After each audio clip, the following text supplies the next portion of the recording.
Hello chess friends and welcome to Jozarov Chess channel and welcome back to the Meltwater Champions Chess Tour in 2022. We're following now the epic match game, the epic semifinals between the two top grandmasters, Praggnanandhaa and Anish Giri. This was quite a dynamic match game between the two of them. I will reveal the result at the end of the video, but first we're starting with a beautiful game in which Praggo played here with the white pieces and Anish Giri played with the black pieces, and the Grunfeld defense was on the board. In my opinion, it was really a beautiful Grunfeld defense, because I'm really not playing so often the Grunfeld, and I don't meet the Grunfeld so often, but here I think Praggo will introduce to us many beautiful ideas of this opening. And in the game that we have covered also today, in which Praggo destroyed VG in the Moscow variation of the Sicilian, I think Praggo again introduced to us many new ideas of the opening. So as I said, in my opinion, Praggo is really studying hard his openings. It's of course a result that he's already in the semi-final stage of such a big tournament, and he has now even the opportunity to reach the finals. He has the opportunity to maybe even win the whole thing, and he's only 16 years old, which is really incredible. So as I said, it seems to me that Praggo is really doing hard work at home. So it's of course, as I said, something that we can see also in this tournament. So let's see now what happened. As I said, Praggo with the white pieces and Anish with the black pieces in the Grunfeld. So we have d4, knight to f6, c4, g6, knight to c3, d5. So we have the Grunfeld, c takes d5, knight to d5. We have this so-called exchange variation. Okay, now you don't want to tolerate, of course, this knight in the center of the board, so that's why e4, knight to c3, and after move b takes c3, we have reached now the position that has been played, I think, millions and millions of times in the Grunfeld. This idea is clear. We are having here from white's perspective this pawn center control. We have a dominant center, but in the continuation of the game, black will continue the pressure against the center. We'll play bishop to g7, c5, knight to c6. Even if you play something like knight to f3, even the move bishop to g4 will be sort of a battle against the knight. The knight on f3 maybe is controlling the d4. So basically, in the beginning of the Grunfeld, it's simply a battle for one square, of course, for the d4 square. So after move b takes c3, we have this normal idea, bishop to g7, preparing also kingside castling. Bishop to c4, very dynamic move. You can play many things. You can even play bishop to b5, bishop to d3, bishop to e2, but in my opinion, bishop to c4 makes really sense, because you have now a great attacker against the weakness on f7. And the downside also, we have to say, okay, in the Grunfeld sequence, sort of, if you play this move knight to d5 and then you trade off the knight on d5 for the knight on c3, it's of course perfectly fine, because you have liberated the long diagonal for the dark square bishop. But the downside of this maneuver, when the knight leaves a little bit the protection here and is traded on c3, is that you don't have any more a good defender around the square h5. So this is something that you should not forget. So that's why many times white is trying immediately this h4 h5 maneuver in order to create new structural weaknesses on the king side, in order to undermine also a little bit here the light squares, especially because of the support of the light square bishop. So this is something that you should not forget. The Grunfeld has of course its advantages, but it has of course also its disadvantages. So sorry.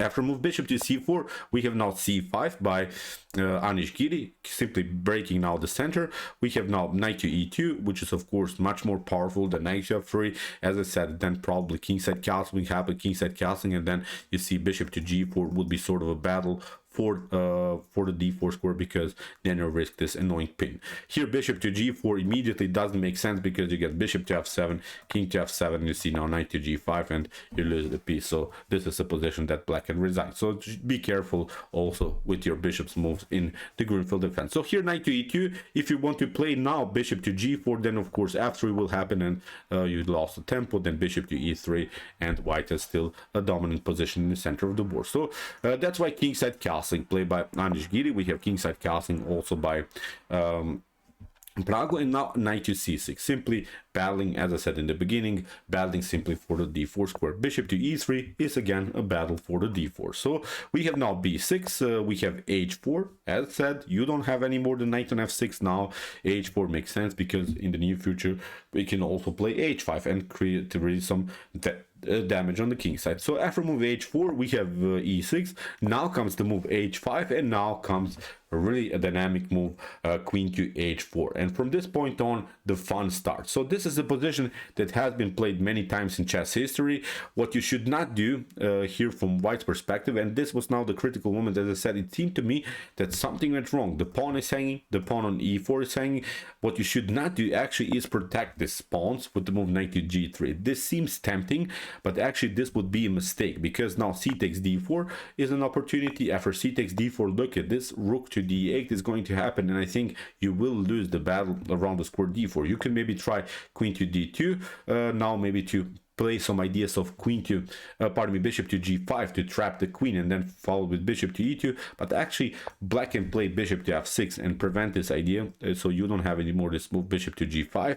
The problem is now, even if you try d5, still we can play e takes d5, bishop to d5, but look at this now, knight to e5 is going to happen, and now knight to g4, queen to h2 is very dangerous. So the evaluation is here almost +2 for black, so this is not something that white should do. So this is really thing that you should know about this structure. So after move queen to h4, what you could do, and this move has been played also many times in chess history, h takes g6, and then of course after h takes g6, white can play the move f3, and this should be probably an equal position. But now here after move queen to h4, Ramesh Babu Praggnanandhaa introduced a theoretical novelty. He plays now really one of the wildest moves. He plays now a very tricky move, queen to c1, and he's leaving now both of these pawns unprotected. The problem is now, if you play queen to h5 immediately, then you get this stunner, knight to g3. Look at this, you have to play something like queen to g4, now bishop to e2, you step back maybe to h4, and now comes this idea, the same idea that we have seen before, bishop to g5, and it simply traps the queen. So this is not something that black should do. So that's why black should probably take c takes d4, and after c takes d4, now maybe the best way is to play queen to h5.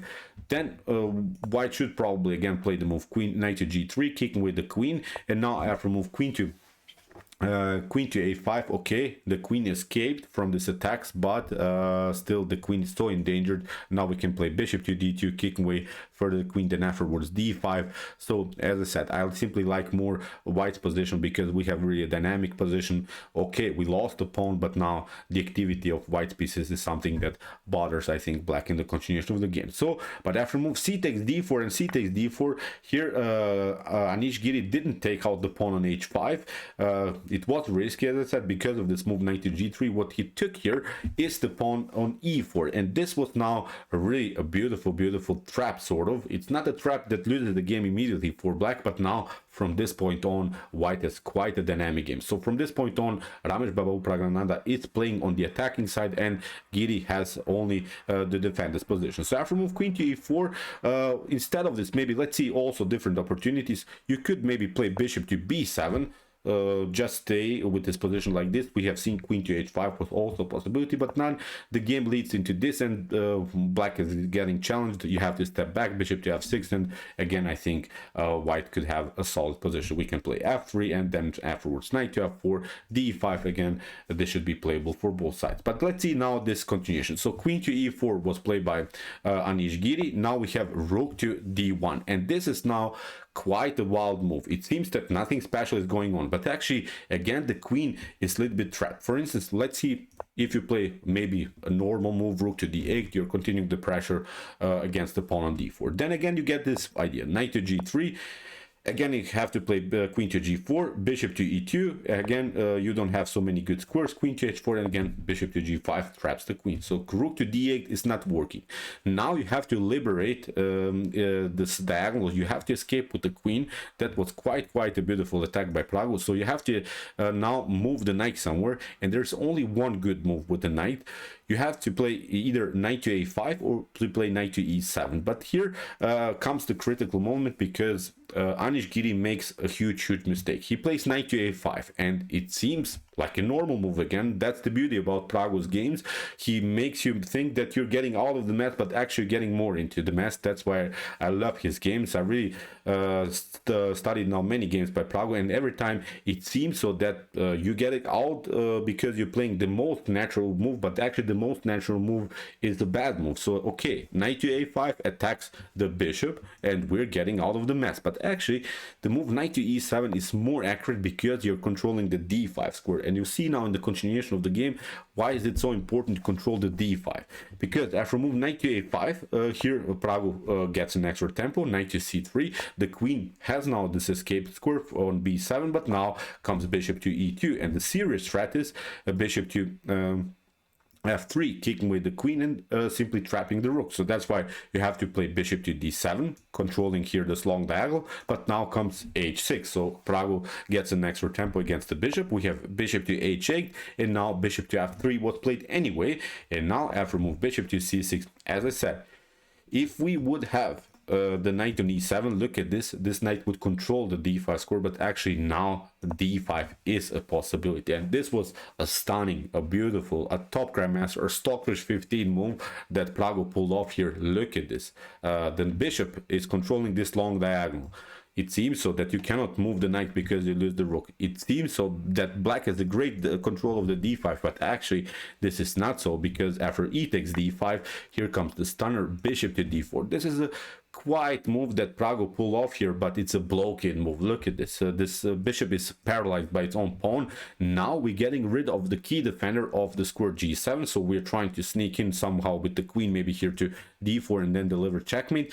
The bishop is paralyzed and the knight that's on the edge of the board. So even if the knight comes here, then you will probably lose it because it's not so well protected. So it's out of game. So every piece now, bishop on c6, knight on a5, bishop on h8 is simply out of game. So what you could do, this wasn't played in the game, is maybe you play bishop to d4, now rook to d4, and after something like rook to d8, we can play simply queen to d2 and continue the pressure. The problem is now in this scenario, you cannot play knight to c4. As I said, you cannot get your piece back into the game because you get simply this one.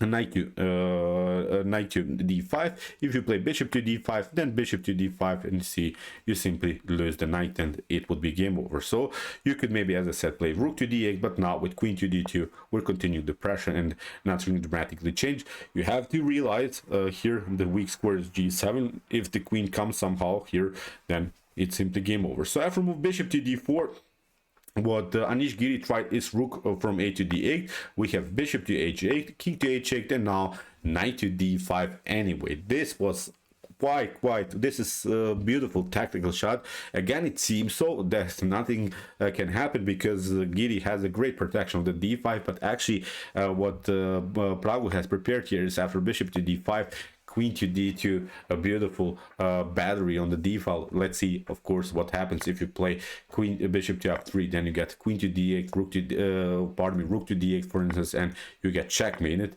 So this is not working. Even if you come with your king closer to the rook on f8, then you get queen to f6, and there's no way to protect anymore the g7. So the game is over. So look at this, how Praggo played the game. Incredible tactics. So after move queen to d2, here Anish played queen to e7, which was a new inaccurate move by Giri. He should have played queen to c7.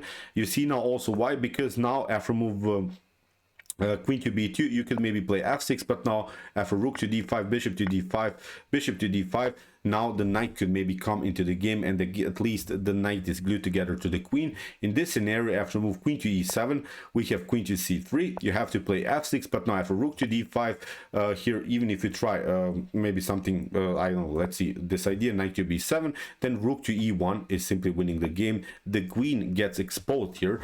That's the difference here. The queen can be attacked on the e file, which is a huge difference. The queen on the c file couldn't be attacked. So after move rook to d5 that Praggo played here, we have a rook to c8, but now comes a beautiful counter attack, rook to e1. And of course it's really hard to see, but Praggo played here really like a stalker 15 engine. Here, if you take, this wasn't played in the game, but you see now what happens.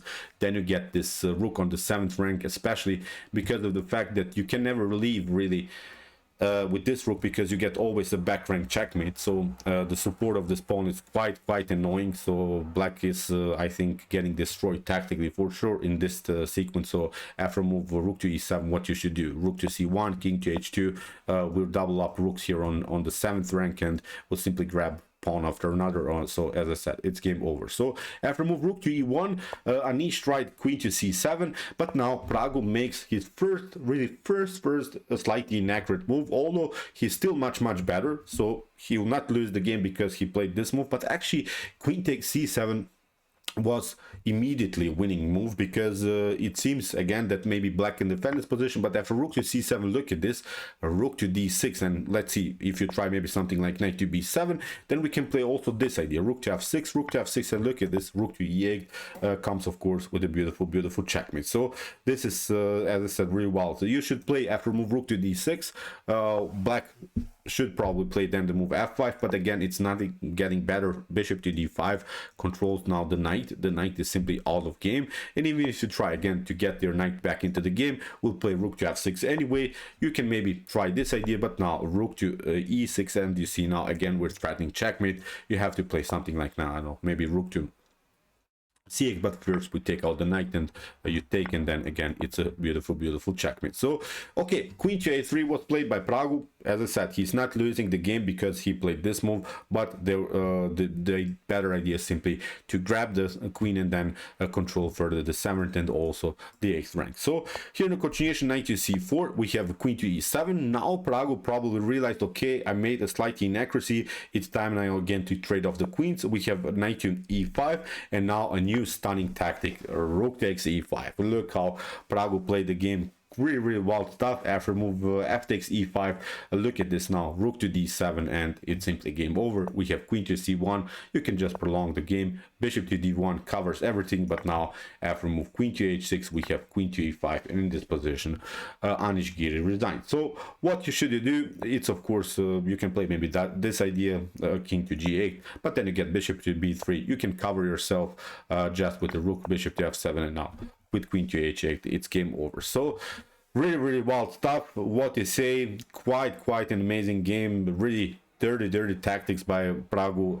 Great theoretical novelties in the Grunfeld, great attacking ideas, great tactics. As I said, he played only this queen to a3 as an inaccuracy, but still he was on the attacking side. Great performance. And as I promised, I will reveal you now the result of their match game. So Anish Giri won then eventually one game with the black pieces against Praggu. So they had to play 2 additional games, but then Praggu won the first game, and in the second game he was also winning, but then they agreed to a draw. So it was again a beautiful win by Praggu, and he is now in the super final of the Meltwater Champions Chess Tour. Congratulations. As I said, he is playing now against Ding Liren, who kicked out today Magnus Carlsen in the semifinals. So this will be a beautiful opportunity for the young prodigy Praggu to get this whole thing, to win such a beautiful event like the Meltwater Champions Chess Tour. I wish him all of the best, because this would be a beautiful news for the chess community, for the chessboard, if Praggu of course wins such a huge event. So okay, I hope that you enjoyed the game. I really enjoyed it a lot. Really wild stuff of the Grunfeld defense. If you want to see also the beautiful game that Praggu won against Vg, check out also here my analysis. It was even, I think, maybe even a better game than this one, although it's hard to think that anything can be better than this one. So as I said, Praggu is playing really in a sharp way. So as I said, here's the link of our previous analysis. And if you like this content, don't forget to subscribe to my channel. See you soon with some more videos, and chess is the best, of course.